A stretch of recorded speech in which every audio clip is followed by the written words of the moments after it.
యాకోబు తన కుమారుడైన యోసేపుకి ఇచ్చిన భూమి దగ్గర ఉన్న సమరయలోని సుకారును ఒక ఊరికి వచ్చెను.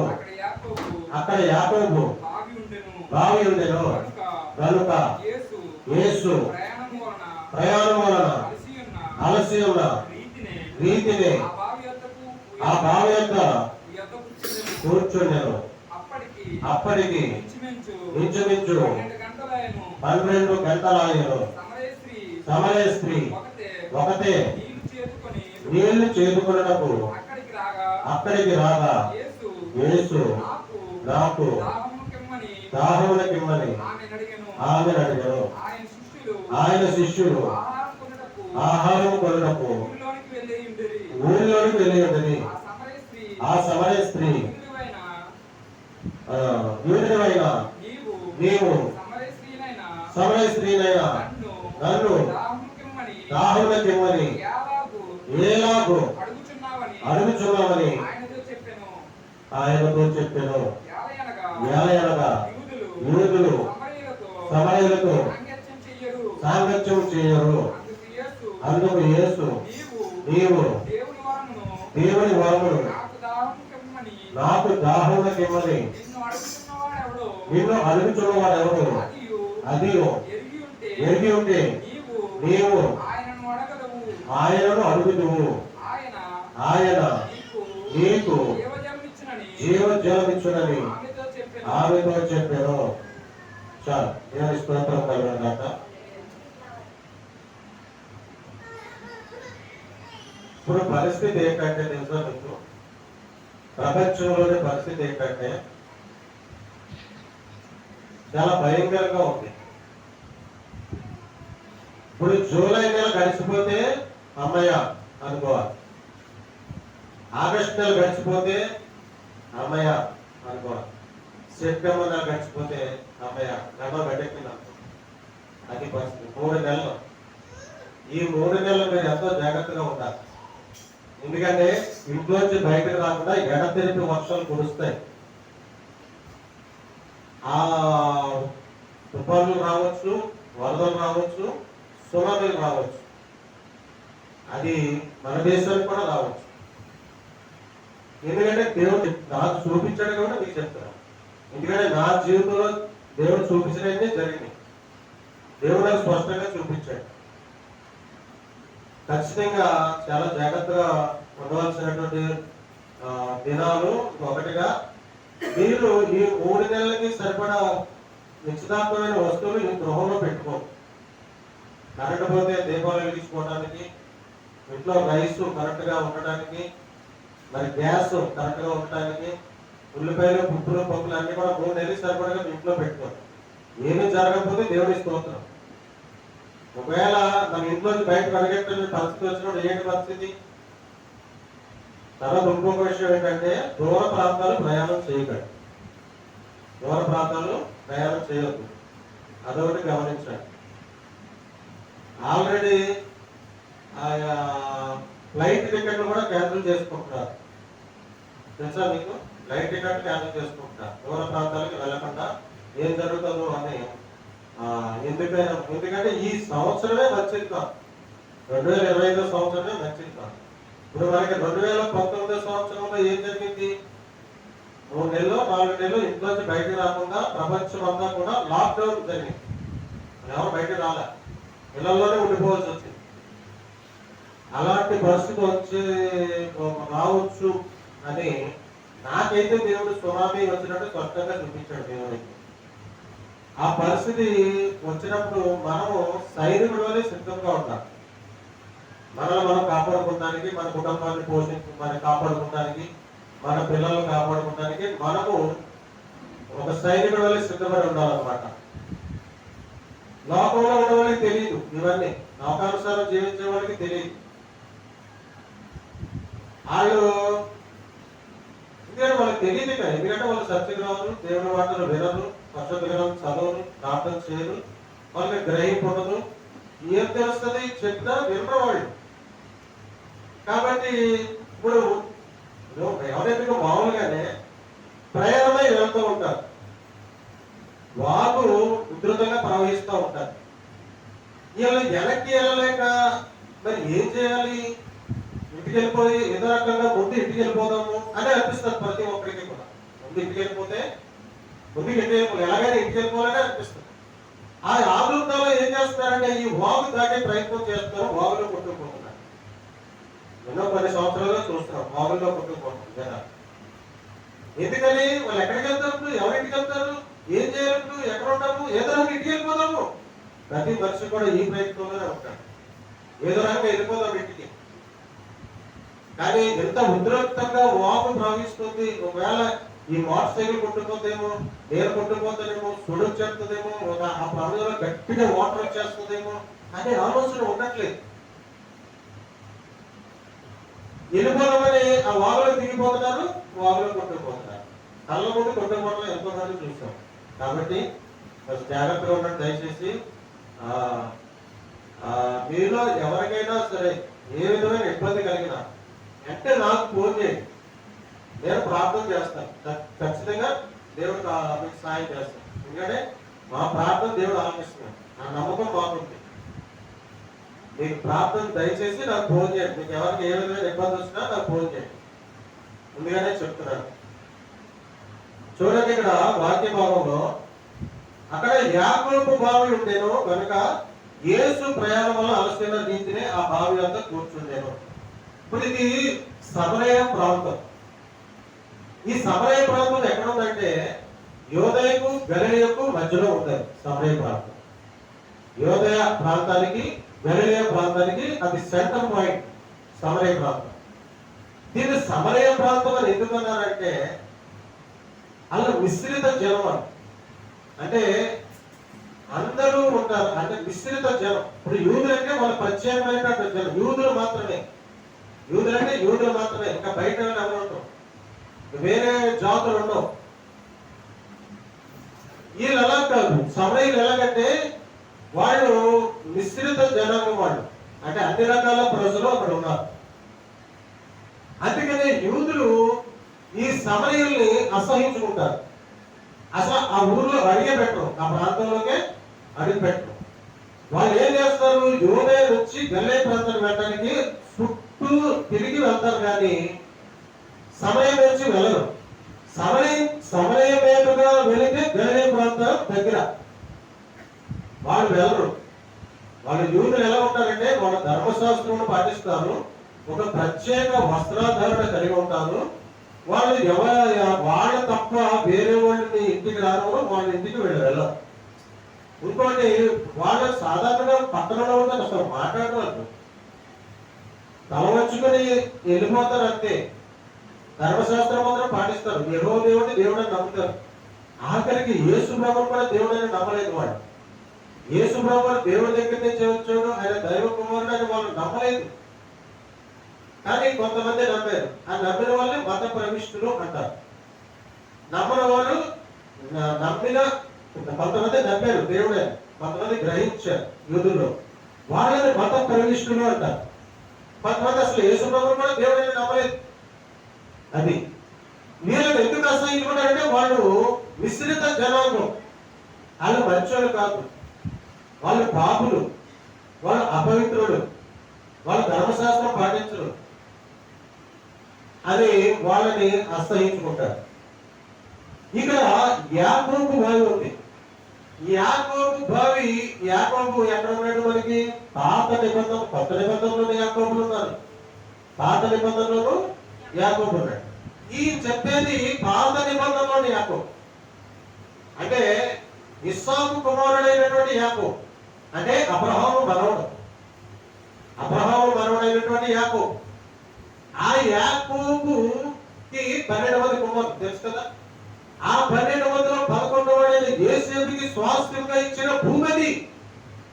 అక్కడ యాకోబు బావి ఉంది. చూడండి, పాత నిబంధన గ్రంథంలో రాయబడినటువంటి పేర్లు అవే పేర్లతో ఈ రోజుకి పిలువబడుతున్నాయి. కాబట్టి 2 పాత నిబంధనలో జరిగిన సంఘటనలు కొత్త నిబంధనలో కూడా వ్రాయబడ్డాయి. అవి యేసు ప్రభువునే స్వయంగా ప్రస్తావించాడు. పాత నిబంధనకి కొత్త నిబంధనకి లింక్ ఉంది. అక్కడ జరిగిన సంగతులు కొత్త నిబంధనలో ప్రస్తావించబడ్డాయి. అన్ని గ్రంథాల్లో కూడా మనం చూస్తాం, అన్ని పుస్తకాల్లో కూడా మనం చూస్తాం. ఇప్పుడు పాత నిబంధన 39 పుస్తకాలు, కొత్త నిబంధన 27 పుస్తకాలు. పాత నిబంధనలో జరిగిన సంఘటనలన్నీ కూడా నూతన నిబంధనలో మనం చాలా వరకు చూస్తాం. అంటే దేవుడి యొక్క ప్రణాళిక ప్రకారం రాయబడిన, పరిశుద్ధాత్మ శక్తి రాయబడినటువంటి గ్రంథం, జరిగిన సంఘటనలు రాయించినటువంటి పుస్తకం, యథార్థంగా జరిగినటువంటి సంఘటనలు. ఈ రోజు ఆ యాకోబుని ఎప్పుడు యాకోబు పాత నిబంధన కాలంలో యాకోబు భావి యేసు ప్రభువు భూమికి వచ్చినప్పుడు ఉంది, ఇప్పుడు ఉంది అక్కడ యాకోబు భావి. అదనమాట. అందుకనే చరిత్రను మీరు గమనించాలి.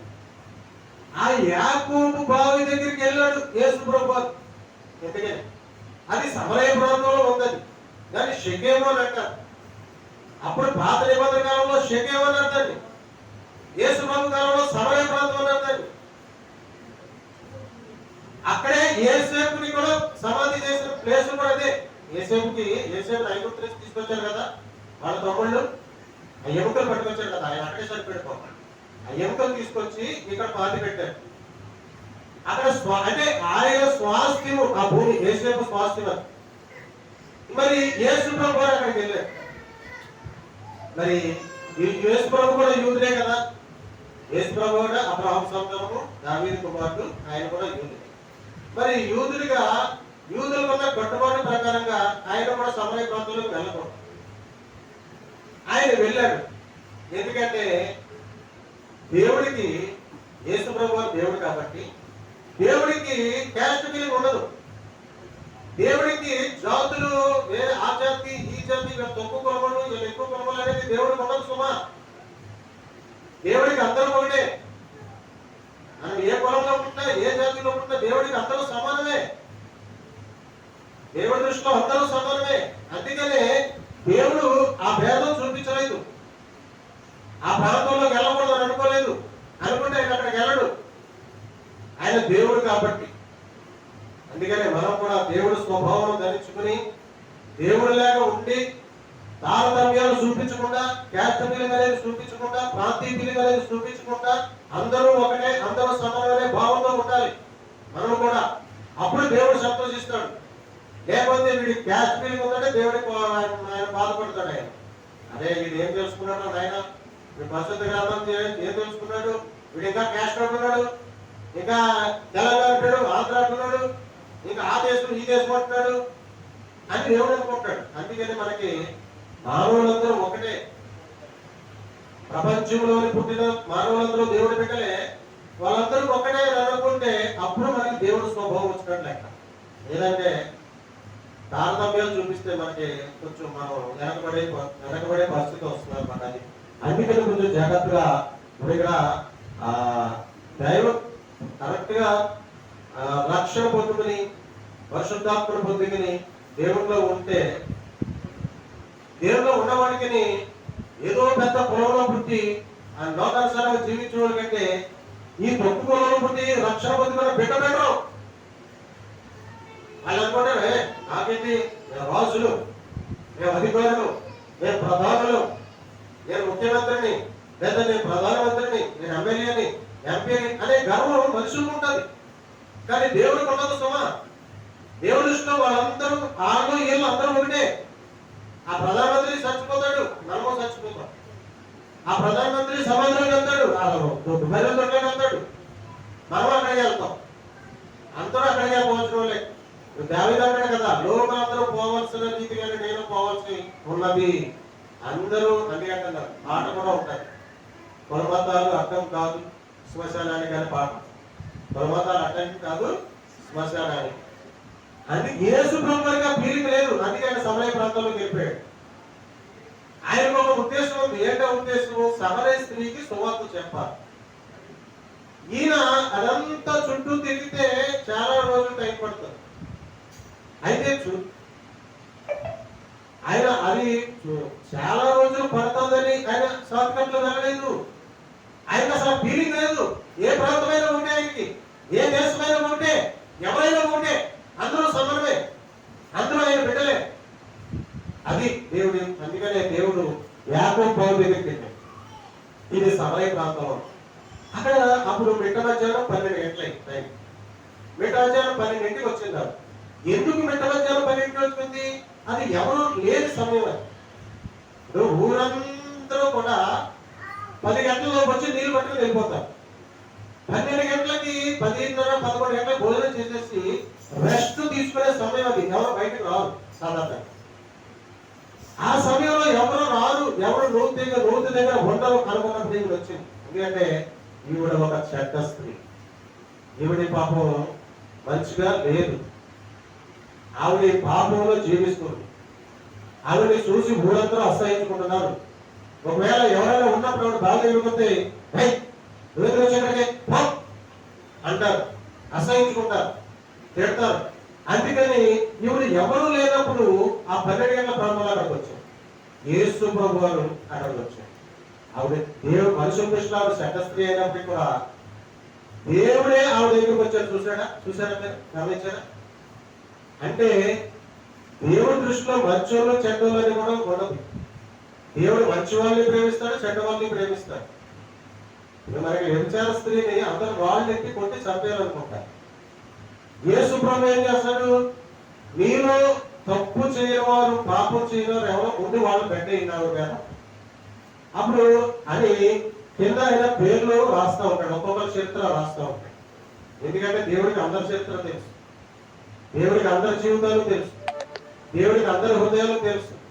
నేనేం చేశానని తెలుసు, నా జీవితంలో నేనేం చేశానని తెలుసు. అలాగే అందరి గురించి ఆయన తెలుసు. కాబట్టి ఈ పెట్టలట్టుకుని పెట్టేటప్పుడు కొట్టేంతవరకు రాయి తీసుకొచ్చిన వాళ్ళందరి చరిత్ర ఆయన అక్కడ రాస్తున్నాడు కింద. ఈయన చూశారు, చూసి అయ్యబాబోయ్ నా బిడ్డ పనిచేయకు అలా అందరూ వెళ్ళిపోయారు. వెళ్ళిపోయిన తర్వాత ఈ వ్యభిచార స్త్రీ మాత్రమే నిలబెడతాడు. అప్పుడు అన్నాడు, ఎవరు కొట్టలేదమ్మా, ఎవరు నేను శిక్షించలేదమ్మా, నేను కూడా నేను శిక్షించను. కాబట్టి నువ్వు ఇక మీదట పాపం చేయకుండా బ్రతుకు, ఇక నుంచి నువ్వు మంచిగా బతుకు, పాపం చేయకుండా బతుకని క్షమించి పంపించాడు. వ్యభిచారం చేసే స్త్రీని అమ్మా అని సంబోధించాడు దేవుడు. అంటే దేవుడు పాపాన్ని అసహించున్నాడు కానీ మనిషిని అసహించుకోలేదు. వీళ్ళ పాపంలో ఎందుకు పడ్డారో ఆ పరిస్థితి ఏంటో దేవుడికి తెలుసు. వీళ్ళు ఈ పాపం ఎందుకు చేస్తున్నారో దేవుడికి తెలుసు. వీళ్ళ దౌర్భాగ్యంలో ఎందుకు పడ్డారో దేవుడికి తెలుసు. కొంతమంది అబోధరాత్మల చేత పట్టబడి పాపం చేస్తూ ఉంటారు, కొంతమంది దెయ్యాల చేత పట్టబడి పాపం చేస్తూ ఉంటారు. కాబట్టి ఇక్కడ గొప్ప ఎవరిదంటే అబోధరాత్మలది కానీ ఈమెది కాదు, ఆ దురాత్మలది కానీ ఈమె కాదు. అందుకనే దేవుడు క్షమిస్తాడన్నమాట. అందుకనే సమరయ స్త్రీని దేవుడు ప్రేమించాడు. ప్రేమించి ఆవిడ దగ్గరికి దేవుడు వెళ్ళాడు, సమరయ స్త్రీ దగ్గరికి దేవుడు వెళ్ళాడు. ఆవిడ అంటాడు ఆవిడతోటి, అమ్మా నాకు దాహం కాస్త మంచినీళ్ళు ఇస్తావా అని అడుగుతాడు. ఈవిడికి తెలుసు ఈయనెవరో, నువ్వు యూదుడు కదా, మీరు మీ యూదులు మాతో మాట్లాడరు కదా, మీరేంటి నాకు దాహానికి ఏమని అడుగుతున్నారు అని అంటారు. అప్పుడు యేసు ప్రభు ఏమంటాడు, వాళ్ళిద్దరి మధ్య సంభాషణ జరుగుతారు. వాళ్ళిద్దరి మధ్య సంభాషణ జరుగుతుంది. అప్పుడు మీరు ఈ నీళ్లు తాగితే మీకు మళ్ళీ మళ్ళీ దాహం వేస్తుంది, కానీ నేనిచ్చు నీళ్లు తాగువాడికి ఎప్పటికీ దాహం వేయదు. అంటే ఆయన ఇచ్చే నీళ్లు జీవజలం. ఆయన ఇచ్చిన నీళ్లు తాగేవాడికి దాహం ఉండదు, ఆయన ఇచ్చిన భోజనం తినవాడికి ఆకలి ఉండదు, ఆయన ఇచ్చిన వస్త్రాలు కట్టుకున్నవాడికి వస్త్రానికి లోటు ఉండదు, ఆయన ఇచ్చిన ఆశీర్వాదం పొందుకున్నవాడికి ఇక ఏ లోటు ఉండదు. అదనమాట. అందుకని ఆయన దగ్గర నుంచి వచ్చే ఆశీర్వాదం పొందుకోవాలి. ఆయన ఆశీర్వదించిన నీళ్లు తాగాలి, ఆయన ఆశీర్వదించిన భోజనం తినాలి, ఆయన ఆశీర్వదించిన వస్త్రాలు కట్టుకోవాలి, ఆయన ఆశీర్వాదం కోసం మందిరానికి రావాలి. దేవుని స్తోత్రం కలుగుతాయి. ఆయన ఆశీర్వాదం కోసం మందిరానికి రావాలి. అప్పుడు ఈవిడంటది, అయ్యా ఈ బావి చాలా లోతైనది, నీళ్లు తోడుకోవడానికి నువ్వు ఎలాగా ఈ నీళ్లు పైకి తీసుకుంటావయ్యా, ఈ బావి చాలా లోతైనది అని.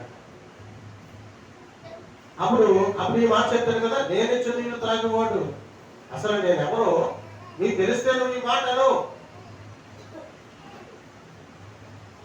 దేవుడు తనతో పరిచయం చేసుకుంటాడు సమరస్థితిలో. నేనే దేవుడు అని చెప్తాడు అన్నమాట. నేనే మెస్సయ్యను అంటాడు, నేనే క్రీస్తుని అంటాడు. ఏంటి ఈయన ఈ మాటలు చెప్పకముందు ఇంకో సంఘటన జరిగిందట. ఏం జరిగింది? నేనిచ్చు నీళ్ళు త్రాగితే మీకు దాహం అయిందంటే, అయితే అయ్యా ఆ నీళ్ళు నాకు ఇవ్వ, ఆ నీళ్ళు నాకు ఇవ్వ అని అడుగుతుంది సమరస్థితి. అని అడిగినప్పుడు అక్కడ నీ పెనుమటిని తీసుకురా. దేవుడు ఏమన్నాడు? నీ పెనుమటిని తీసుకురా. అయ్యా నా పెనుమటి లేడా? నువ్వు చెప్పిన వాడు సరియే, నువ్వు అబద్ధం చెప్పదు, నువ్వు నిజమే చెప్పు. నీకు 5 పెనుమట్లు ఉండేవాడు, నువ్వు ఉన్నవాడు కూడా నీ పెనుమటి కాదు అని ఆమె గుర్తు చెప్పేసి. ఎప్పుడైతే ఆమె గుర్తు చెప్పేసాడో అయిపోయి ఈయనే క్రీస్తు, ఈయనే మెస్సయ్య, ఈయనే దేవుడు అని గ్రహించేసి సమరస్థితి. ఎవరైనా ఆమె గుర్తు చెప్పేస్తే నువ్వు ప్రవక్తని దేవుడు చెప్తాడు, ప్రవక్తలు చెప్తాడు. అలాగే దేవుడికి కూడా తెలిసిపోతుంది మన లైఫ్ ఏంటో, మనం ఏం చేసినామో, మనకి ఎంతమంది భక్తులు ఉన్నారో, నువ్వు కరెక్ట్ గా దేవుడితోనే ఉన్నావా, కరెక్ట్ గా నీ భక్త ఒక్కడితోనే ఉన్నావా, లేదా ఇంకా ఏదైనా వేరే అఫైర్స్ ఉన్నాయా, ఇవన్నీ దేవుడికి తెలిసిపోతాయి, ప్రవక్తలకు తెలిసిపోతాయి. ఏమనుకుంటారు? వాళ్ళకి తెలియదు కదా, నా గుట్టు, వాళ్ళకేం తెలుస్తుంది, వాళ్ళని చూసొచ్చారా? కానీ దేవుడు అన్నీ చూస్తాడు. ఆయన రహస్యం ఉన్న ఆయన చీకట్లో స్వాగతానికి తెలుసు. ఆయన మనల్ని ఆవరించి ఉంటాడు, మన ముందు ఉంటాడు, వెనకుంటాడు, పక్కన ఉంటాడు, కుడివైపు అన్ని వైపులో ఉంటాడు. దేవుడు ఆవరించి ఉంటాడు. ఆయన కంటికి కనపడే సృష్టం లేదు, ఆయనకు తెలుసు. కాబట్టి ఈ సమరస్త్రీ యొక్క గుట్టు ఆయన చెప్పేసి అప్పుడు ఆ బావి ఆ సేదను కింద పడేసేసి ఆవిడ ఊళ్ళోకి పరిగెట్టకుండా వెళ్ళిపోయి, నా గుట్టు చెప్పిన ఈయన క్రీస్తు కాడా, ఈయన మెస్సయ్య కాడా, ఇదిగో నేను క్రీస్తుని చూశాను, ఇదిగో ఈయన మెస్సయ్యను చూశాను అని చెప్పినప్పుడు ఆ ఊరందరూ తండ్రులుగా ఆయా మెస్సయ్యను చూడటానికి వచ్చాను, యేసు ప్రభువుని చూస్తానికి వచ్చాను. ఒక్క సమరస్త్రీ నమ్మింది దేవుడని, యేసు ప్రభు దేవుడని ఒక్క సమరస్త్రీని నమ్మి గ్రామం అంతా మార్చేసింది, ఊరందరికీ చెప్పేసింది, ఊరందరినీ మార్చేసింది. ఇదిగో నేను దేవుడిని చూశాను, ఇదిగో నేను మెస్సయ్యను చూశాను, ఇదిగో నేను క్రీస్తుని చూశాను, నా గుట్టు చెప్పేశాను, ఇదిగో ఆయన మెస్సయ్య, ఆయనే దేవుడు రండి అంటే ఒక చెడ్డ స్త్రీ చెప్పిన మాటలు నమ్మారు. ఊరంతా మారిపోయారు, ఆ ఊరంతా మారిపోయారు, ఆ ఊరంతా యేసు ప్రభు నమ్ముకున్నారు. అదనమాట. ఒక్క స్త్రీ సరిపోతుంది. ఒక్క స్త్రీ మారు మనసు పొందితే, ఒక్క స్త్రీ దేవుడు తెలుసుకుంటే, ఒక్క స్త్రీ దేవుడు ఆశీర్వాదం పొందుకుంటే ఆ స్త్రీ అనేకులకు చెప్తారు. చెప్పాలి, చెప్తేనే మనము దేవుడి దృష్టిలో న్యాయవంతులు అవుతాం, చెప్పకపోతే స్వార్థపరులు అయిపోతాం. అందుకని చెప్పాలి. మనం చెప్పలేదనుకోండి, మనం మాత్రమే తెలుసుకుని, మనం మాత్రమే ఆశీర్వాదం పొందుకుని, మనం మాత్రమే దిగించబడితే అది దేవుడి దృష్టిలో మంచిది కాదు. మరొకరికి చెప్తే నువ్వు వచ్చాడు అవుతావు. మరొకరికి చెప్పాలి, తెలియని వారికి చెప్పాలి. అయ్యా నేను దేవుడిని తెలుసుకున్నాను, అయ్యా అయ్యా నేను యేసు ప్రభువుని తెలుసుకున్నాను, అయ్యా అయ్యా ఆయన గొప్ప దేవుడు, అయ్యా అయ్యా ఆయన అందరికీ దేవుడు, అయ్యా అయ్యా ఆయనలో గొప్ప ఆశీర్వాదం ఉంది, ఆయనలో జీవం ఉంది, ఆయనలో సమృద్ధి ఉంది, ఆయన స్వస్థపరుస్తాడు, ఆయన పరిశుద్ధపరుస్తాడు, ఆయన సమస్తము కలగజేస్తాడు, మనకి ఏది అవసరం అది ఇస్తాడు. ఆయన సరిపోతే పరలోకం తీసుకువెళ్తాడు. అక్కడ ఉండి మన కోసం ప్రార్థన చేస్తున్న దేవుడు, మన కోసం ప్రాణం పెట్టిన దేవుడు, మన కోసం రక్తం చెందిన దేవుడు, ఆయనే రక్షకుడు, ఆయనే విమోచకుడు, ఆయన సజీవుడు, ఆయన అదృశ్య దేవుడు, ఆయన వాక్యము శరీరధారి గొప్ప సంత సంపూర్ణంగా మన మధ్య నివసించుకున్నాడు. అటువంటి దేవుడు తెలుసుకోవా? అటువంటి దేవుడిని నమ్ముకోవా?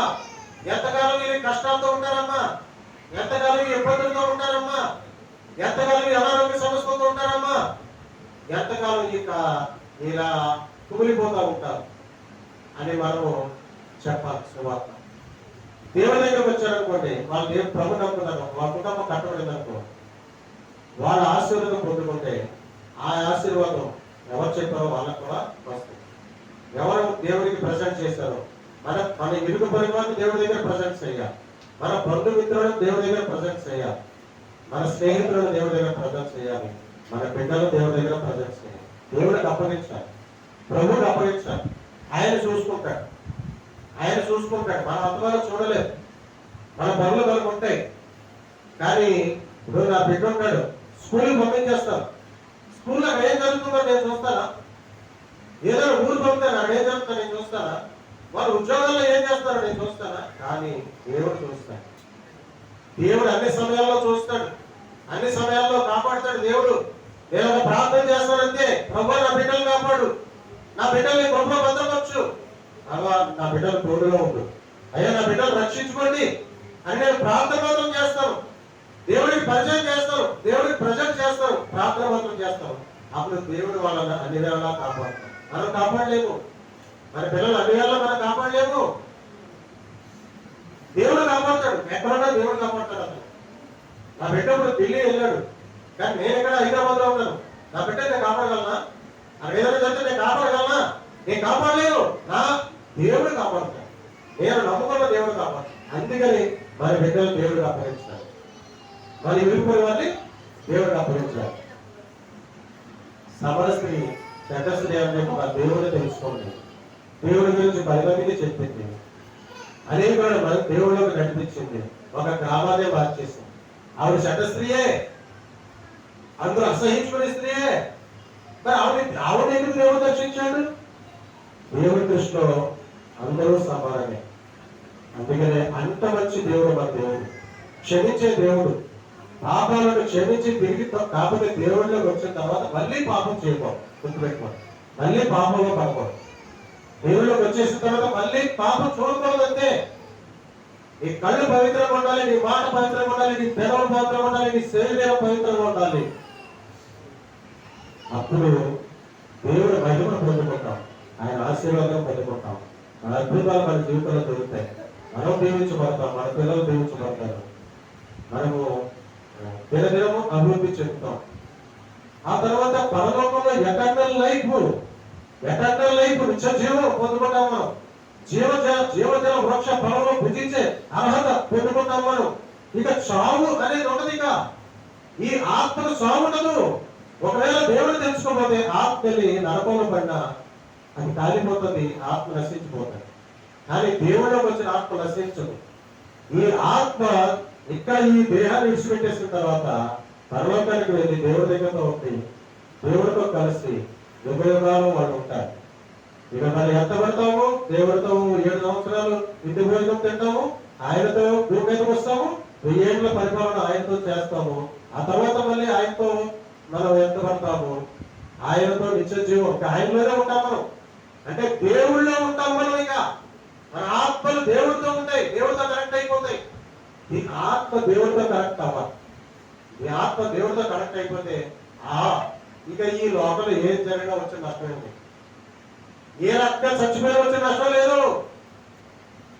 ఆత్మ రక్షణ పొందుకుంటే ఏ రకంగా మనం చనిపోయినా, ఏ రకంగా ఈ శరీరాన్ని ఎవరైనా చంపేసిన వచ్చిన నష్టం లేదు, ప్రమాదంలో పడి చచ్చిపోయినా వచ్చిన నష్టం లేదు, వరదలో పోయినా నష్టం లేదు, సునామీలో కొట్టుకుపోయినా నష్టం లేదు.